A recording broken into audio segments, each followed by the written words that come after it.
I never thought I would be sharing this clusterfuck of a story online, but here we are.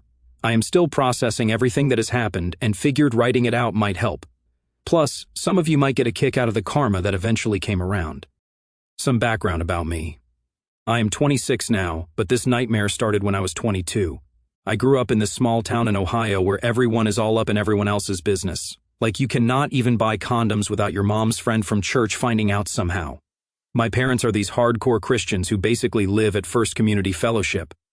My dad works as an insurance adjuster, making around $65,000 a year. And my mom is a part-time elementary school secretary who spends the rest of her time volunteering at church or gossiping with the other church ladies. We were middle class, I guess. Nice enough house in a decent neighborhood, regular family vacations to places like Myrtle Beach, that kind of thing. Nothing fancy but comfortable. My parents were big on traditional values, which basically meant my dad made all the important decisions, and my mom nodded along while quoting Bible verses about being submissive. They were strict with me, but weirdly lenient with my younger brother. More on that shit later. I busted my ass through high school. I was not valedictorian or anything, but I graduated with a 3.7 grade point average, was captain of the wrestling team, and did all that volunteer crap colleges like to see on applications. I landed a partial scholarship to State University for mechanical engineering. Not a full ride, but enough to make it somewhat affordable if I worked part-time.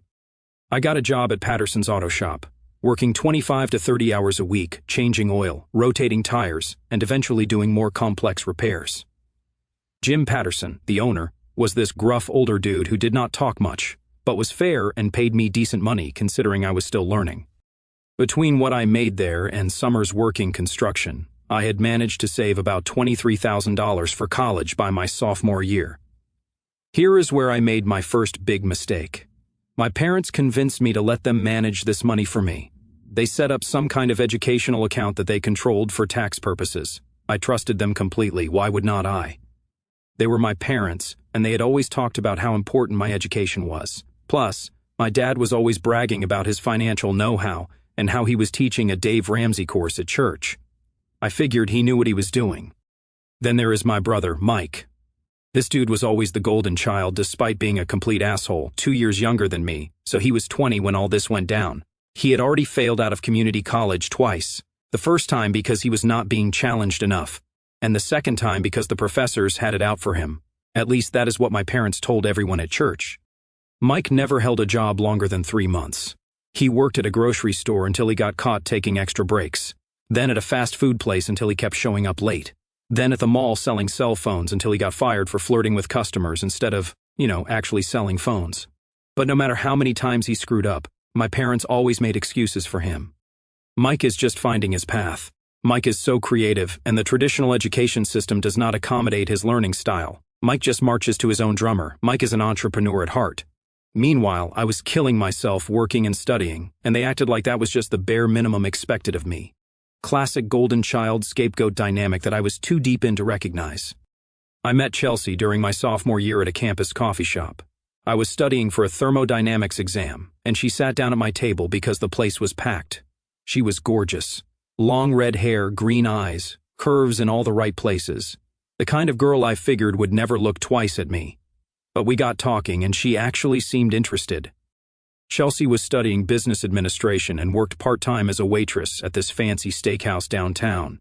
She made killer tips and always had the latest iPhone, designer bags, and those expensive-ass Lululemon leggings. I thought she was ambitious, but looking back, I should have seen the red flags. She was always talking about wanting to live in a big house in the suburbs and drive a luxury car someday. Classic gold digger signs that my dumb ass was too blind to see because, well, hot redhead showing interest in engineering nerd. We started dating, and for almost 2 years, things seemed pretty good. I was not rolling in cash, but I always made sure to take her out somewhere nice on weekends, buy her thoughtful gifts for birthdays and our anniversary, that kind of thing. She would come over to my crappy apartment and we would cook dinner. Well, I would cook while she watched TikTok videos and then watch Netflix. Pretty normal college relationship stuff. My buddy Derek, who worked at the university, tried to warn me once. He and I had been friends since freshman orientation. Smart guy, kind of awkward socially, but loyal as hell. Dude, I have seen Chelsea hanging out with different guys on campus, he told me about a year into my relationship with her, like hanging all over them at parties and stuff. I blew him off, and we actually got into a fight about it. I accused him of being jealous because he could not get a girlfriend. We did not speak for almost a month after that. Wish I had listened to him now. Could have saved myself a world of pain. During this time, I brought Chelsea home to meet my family pretty regularly. Sunday dinners were mandatory in my family. My mom would lose her mind if I tried to skip one. My parents seemed to like Chelsea at first. She knew exactly how to act around them. All polite and interested in my mom's church gossip and my dad's boring insurance stories.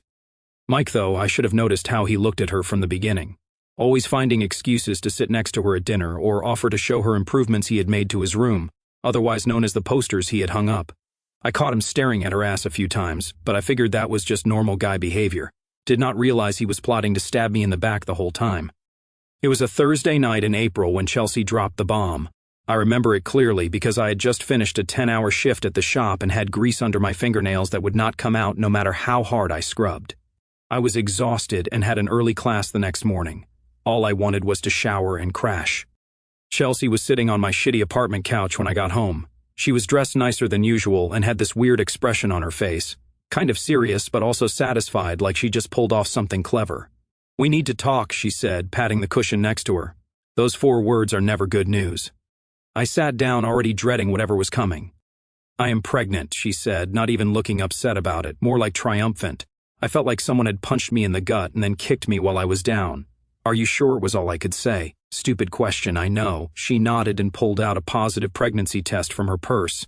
Then another one. I took 3 different tests. I'm about 6 weeks along. My mind was racing. We used protection. Not perfectly, I will admit, but most of the time. The odds seemed low, but obviously not impossible. "Okay," I said slowly. "We need to figure this out. What do you want to do?" I was trying to be supportive while internally freaking the fuck out. I was only 22, halfway through my degree, working for slightly above minimum wage. How the hell was I supposed to support a kid? Chelsea started talking about how we needed to step up and be adults now. How she was thinking about dropping out of school to focus on being a mom. How we should get married soon because she did not want to be showing in the wedding photos. She had this whole life planned out in the span of apparently a few hours. "I have already told my parents," she said. "They are not happy about the timing, but they will support us." "You told your parents before telling me?" I asked, feeling blindsided. "I needed advice from my mom," she said, like that explained everything. "Oh, and I think we should tell your parents this Sunday at dinner. They are going to be grandparents." She seemed way too excited for someone whose life plans were supposedly being derailed. I was still in shock, but I agreed we would tell my parents that weekend. I figured they would be disappointed in me, probably give me some lecture about premarital sex and sinning, but ultimately they would help us figure it out. Over the next few weeks, we had these long talks about the future. Chelsea suddenly wanted to move out of her apartment and into a bigger place for the baby. Never mind that the baby was the size of a pea and would not need its own room for at least a year. I started picking up even more hours at the shop, working 40-plus-hour weeks on top of my classes. I was fucking exhausted, but determined to make it work somehow. Chelsea started looking at bigger apartments we could not afford and making Pinterest boards for the nursery. She even jokingly sent me links to engagement rings that cost more than my car. When I gently suggested we might need to be more realistic about our budget, she accused me of not being excited about the baby. "A real man would be thrilled to be a father," she said, tossing her hair. "Maybe you need to reprioritize your life." Then came the day that destroyed everything. I was at my parents' house for Sunday dinner, this mandatory family gathering they insisted on every week. Chelsea was there too, already talking to my mom about baby names and nursery themes. She had been so eager to tell them about the pregnancy. And while they were initially a bit awkward about it, especially when my dad asked if we were getting married and when, they had pretty quickly adjusted to the idea of becoming grandparents. Mike was being his usual dickish self, making these smug comments about how I would have to drop out of school now and how I had trapped myself with Chelsea. He kept offering her food and drinks, being weirdly attentive in a way that annoyed me, but did not raise any real suspicions yet. I went to the bathroom and accidentally left my phone on the table. When I came back, Chelsea's face was white, and she was staring at my screen. Everyone else at the table had gone quiet too. I picked up my phone and saw a text from Derek. "Dude, I have seen Mike and Chelsea coming out of the Sunset Motel on Highway 9 last week. Thought you should know. I have got your back, whatever happens." The room went dead silent. I looked at Chelsea, then at Mike, and that asshole had the audacity to smirk at me. "What the fuck is this?" I asked, my voice weirdly calm, considering I felt like I was about to explode. Chelsea started crying those fake-ass tears women bust out when they are caught. It is not what you think. We were just talking about the baby and stuff. At a motel? I asked incredulously. My mom gasped. Language. We do not use that word in this house. I could not believe that was what she was focused on, not the fact that my brother had apparently been seeing my girlfriend behind my back. Is it true? I demanded, looking at Mike. He stretched in his chair, completely relaxed, like this was just some minor inconvenience. Yeah, it is true. We have been hooking up for a while now, so what? Then Chelsea started crying even harder. It was just one time. I was confused and upset about the pregnancy. Mike snorted. Actually, it was more like 5 or 6 times, he said with this shit-eating grin. And bro, hate to break it to you, but that baby is not yours. I lunged across the table at him, knocking over my mom's precious centerpiece, some ceramic Jesus figurine she had brought back from a trip to Israel. I got one good punch in before my dad pulled me off him. Mike just laughed and wiped the blood from his lip. You were just mad because she came to a real man instead of some grease monkey who can barely afford ramen, he spat. At least I know how to satisfy her. The worst part, my parents just stood there, not saying a fucking word about what Mike had done. My mom was more upset about her broken Jesus statue than the fact that her younger son had betrayed her older son in the worst possible way. Instead, my mom started going on about how violence is not the answer and how God works in mysterious ways. My dad just stood there with his hand on my shoulder, gripping too tight, like I was the one who needed to be restrained. When I finally calmed down enough to speak, I asked Chelsea directly, "Is the baby Mike's?" She looked down at her hands and nodded. "I am sorry, but yeah, we did a blood test last week." Last week? They had known for a week, and no one thought to tell me. I had been picking up extra shifts, skipping study sessions, looking at shitty 2-bedroom apartments. All for a baby that was not even mine. "How long?" I asked, my voice hollow. "How long has this been going on?" Chelsea and Mike exchanged glances. "Since Christmas," she admitted. Christmas? That was 4 months ago. While I was buying her a necklace I could barely afford and taking her to a nice restaurant for our anniversary, she was screwing my brother, probably laughing at me behind my back the whole time. Then Chelsea had the fucking nerve to start talking about her needs and how I was emotionally unavailable because I was always working or studying. Like that justified screwing my brother and lying about the baby. "I never meant to hurt you," she said, dabbing at her eyes with a tissue. "But Mike understands me in a way you never did. Plus, he has real potential. He has just been held back by the system." I almost laughed. Mike had potential? The guy who could not even show up on time to a job at McDonald's? The guy who was still living at home at 20, playing video games all day and contributing nothing? "So what now?" I asked, looking between all of them. "Were you just going to let me think the baby was mine forever? Have me support another man's kid, my brother's kid?" "We were going to tell you," Chelsea said weakly. "Eventually, after I had signed the birth certificate," I asked. "After I dropped out of school to support you. What was the plan exactly?" Mike leaned back in his chair. "Look, bro, it is not that complicated. Chelsea and I are together now. She is having my baby. You are the odd man out. Maybe it is time for you to move on." I could not believe what I was hearing. The casual cruelty of it all was astounding. My brother, my girlfriend of 2 years, my parents just standing there, not defending me, not expressing outrage at what had happened. I turned to my parents. "Did you know about this?" They exchanged glances. "We suspected something might be happening," my dad admitted. "Mike confided in us a few weeks ago." "And you did not think to tell me?" I was shouting now. "You let me walk around like an idiot planning for a baby that is not mine." "We thought it was something you young people needed to work out yourselves," my mom said primly. "And honestly, we were praying that things would resolve in a way that kept the baby in a stable family environment." That is when it hit me. They were not upset about Mike's betrayal because they saw it as a solution. Mike would finally have to grow up and be responsible. He would have to get a job, support a child, and in their eyes, that was worth sacrificing my happiness and future. The shitstorm that followed was epic. My parents sat me down the next day for a family meeting. Mike and Chelsea were there too, holding hands like they were the victims in all this. Chelsea had spent the night at our family home, apparently in my old room most likely. The thought made me sick. "Son," my dad started, his pastor voice on full blast. "We have been praying about this situation, and we believe God has a plan here." "A plan?" I repeated. "What kind of plan involves my brother fucking my girlfriend?" My mom gasped like I had just taken a dump on her Bible. "Language. The Lord is testing all of us right now." Then came the kicker. They started talking about how Mike and Chelsea were going to need support with the baby, how they were young and in love and deserved a chance to start their family right. "We think it is best if they move into your old room," my dad said. "It is bigger and would make a nice nursery." I could not believe what I was hearing. "My room? I do not even live here anymore, but you are giving away my space?" "But you still have things stored here," my mom pointed out like that justified everything. All those boxes in the closet, your old trophies. And we have been thinking, my dad continued, clearing his throat. The money in your college fund would really help them get started. Mike jumped in then, his voice dripping with fake concern. Look, bro, I know this is hard, but you are almost done with school anyway, and you are always bragging about how much you make at that shop. Chelsea and I need that money more than you do right now.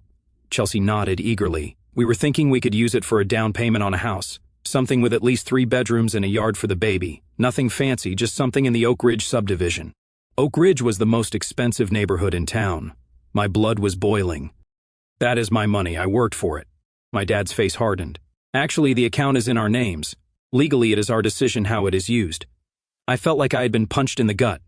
They were really going to take my $23,000. Money I had sweated and bled for. Money that was supposed to help me finish my degree and give it to Mike and Chelsea for their baby. A baby that existed because they had betrayed me. This is insane, I said, standing up. You cannot seriously expect me to be okay with this. No one is asking you to be okay with it, my dad said coldly. We are telling you what is going to happen. And what about me, I asked. What about my future, my degree? My mom patted my hand condescendingly. You are so smart and resourceful, you will figure something out. Mike and Chelsea, they need more help right now, and maybe this is God's way of teaching you humility. My dad added, you have always been so prideful about your achievements. I lost it. Then I told them exactly what I thought of their divine plan and their precious Mike. I told Chelsea she was a gold-digging slut who would regret hooking up with a loser like my brother. I told Mike he was a pathetic excuse for a man who could not earn anything on his own merit, so he had to steal from me. My girlfriend, my money, my future. My dad stood up so fast his chair fell over. That is enough. Until you can accept God's will and apologize to your brother and Chelsea, you are not welcome in this house. Fine by me, I spat. Keep the money, keep the room, keep the happy fucking family, I am out. As I was leaving, I heard Mike say, he will cool off and come crawling back, he always does.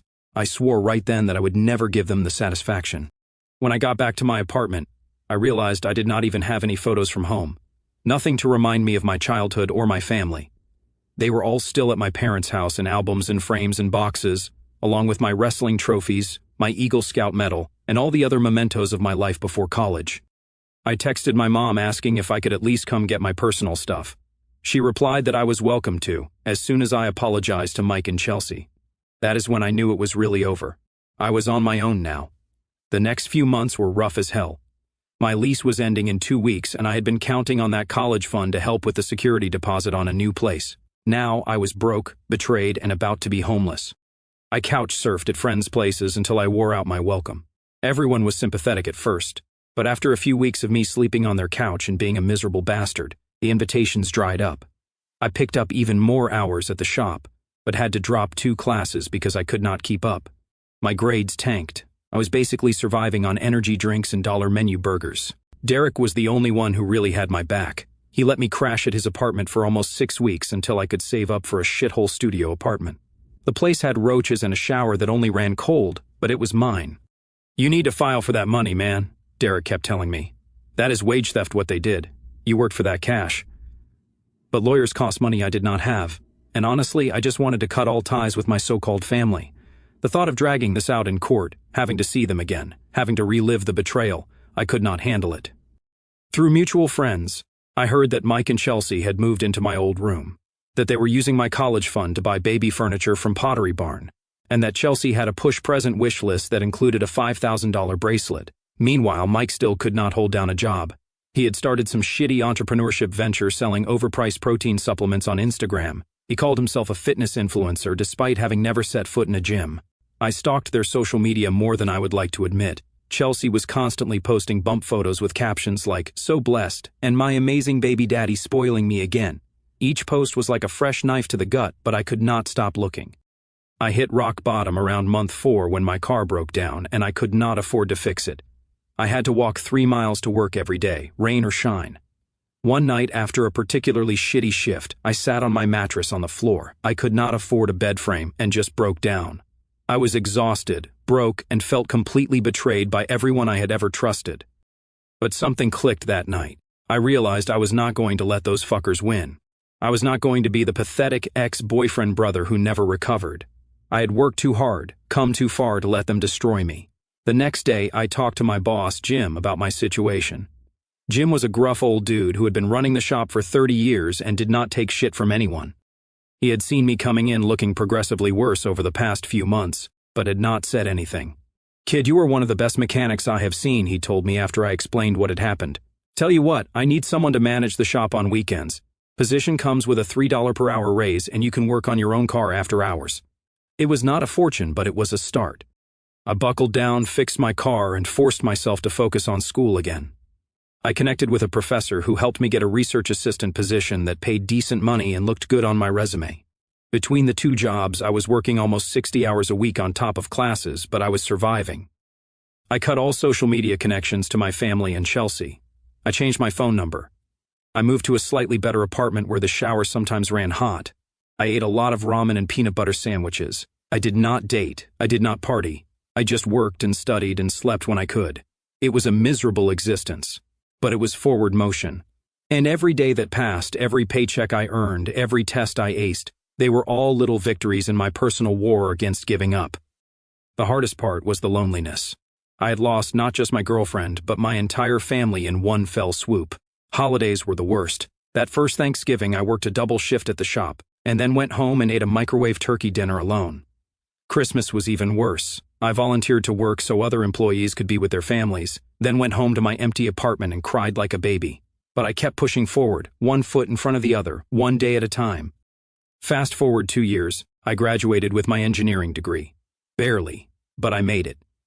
Jim connected me with his brother-in-law, who ran a manufacturing company that built custom parts for luxury vehicles. I landed an entry-level engineering job there, making $68,000, more than my dad ever made. I moved into a decent apartment, bought a used but reliable car, and started paying off my student loans. For the first time in years, I felt like I could breathe. I even started dating again. Nothing serious, just casual stuff. I was not about to trust anyone with my heart after what Chelsea did. Then I met Zoe at a work event. She was an environmental lawyer who consulted for our company on compliance issues. Smart, independent, paid her own way, and did not take shit from anyone. Basically the anti-Chelsea. We hit it off, and for the first time I started to think maybe not all women were gold-digging opportunists. Zoe was 27, self-made with her own condo, and a rescue pit bull named Rudy. On our third date, I told her everything that had happened with my family. I half expected her to run for the hills. Who wants to date a guy with that kind of baggage? Instead, she listened, really listened. And then she said something that stuck with me. "They did not deserve you.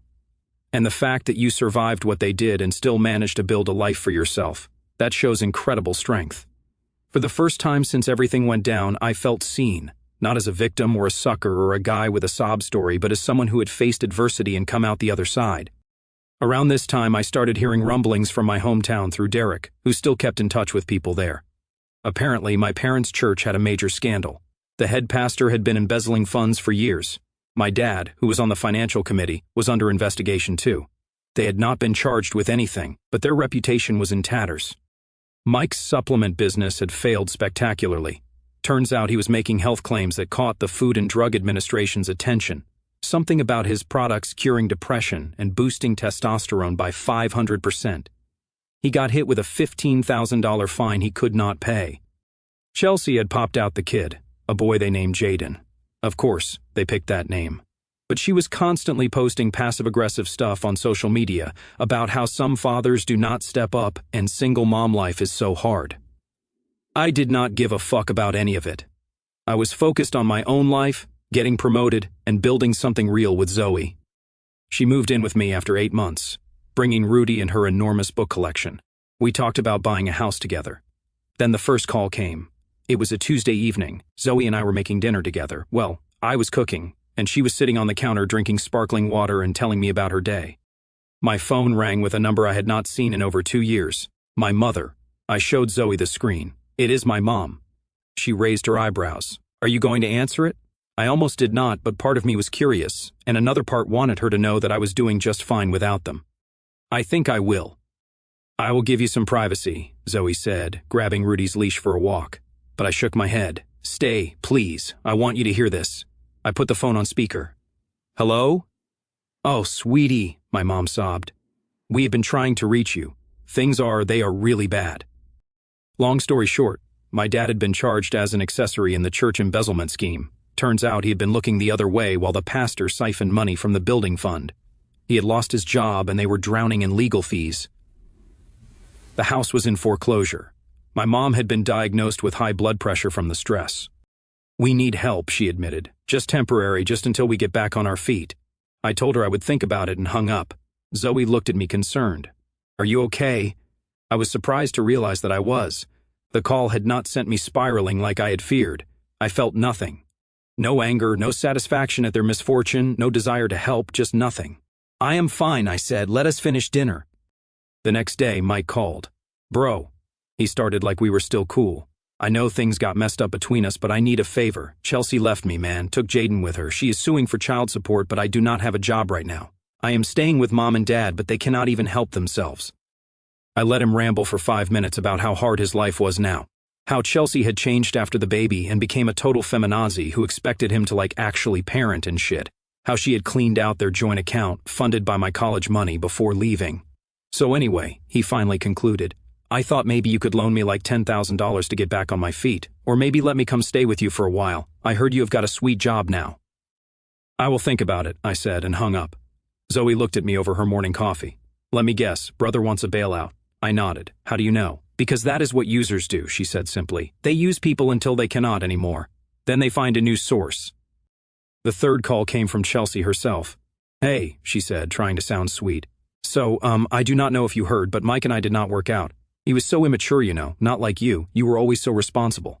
I've been thinking about you a lot lately." I cut her off. "What do you want, Chelsea?" She sighed. "Look, I am struggling. Single mom, no help from Mike or his parents. I had to move back in with my mom and she is charging me rent I cannot afford. Jaden needs new clothes and daycare is so expensive." "And," I prompted, "and I thought maybe given your history with me you might want to help out for old time's sake." I could not believe the audacity. "Let me get this straight. You want me to financially support the kid you had with my brother after you cheated on me? When you put it that way it sounds bad," she whined. "But Jaden is your nephew. Not you care about family?" That was rich coming from her. "I will think about it," I said and hung up for the third time. I did not have to think about shit. I already knew exactly what I was going to do. A week later, I rented out a conference room at the only nice hotel in my hometown. I had my lawyer, Sarah, draw up some paperwork. Then, I sent formal invitations to my parents, Mike and Chelsea, telling them I wanted to discuss financial arrangements to help the family during this difficult time. Zoe thought I was crazy. "You do not owe them anything," she kept saying. "They are vultures." "I know," I assured her. "Just trust me." They all showed up looking desperate but hopeful. My mom had lost weight, her clothes hanging off her frame. My dad looked 10 years older, his hair now completely gray. Mike was sporting a scraggly attempt at a beard, probably to hide his double chin from all the weight he had gained. And Chelsea, she was still attractive in that obvious way, but the strain of single motherhood showed in the dark circles under her eyes. Mike had the nerve to try to hug me. I stepped back. "Let us get down to business," I said, opening my laptop. "I have been reviewing your situations and I am prepared to help on certain conditions." Their faces lit up. My dad started going on about how he knew I would do the right thing and how blood is thicker than water. I nodded to Sarah, who handed out the documents. "These are legally binding contracts. I am willing to provide financial support under the following terms." I pulled up a PowerPoint presentation I had prepared. Zoe had helped me make it look professional as hell. "First, I will pay off the remaining mortgage on the house, approximately $112,000. So, you will not be foreclosed on," I told my parents. Their eyes widened. "In exchange, you will sign the house over to me. You can continue living there, paying me rent at 20% below market rate." My dad's mouth opened and closed like a fish. "But that is our home." "Was your home," I corrected, "before you decided to steal my college fund and kick me out." I turned to Mike. "For you, I am offering to cover your legal fees and set up a payment plan for your Food and Drug Administration fines. In exchange, you will work as a janitor at my company's facility. The job pays $14 an hour with no benefits. You will also sign this document acknowledging that you deliberately pursued a relationship with Chelsea to hurt me." Mike turned red. "That is bullshit. I am not signing that." "Then you can figure out your own mess," I shrugged. Finally, I turned to Chelsea. "For Jaden, not for you, I will set up a trust fund of $20,000 for his education.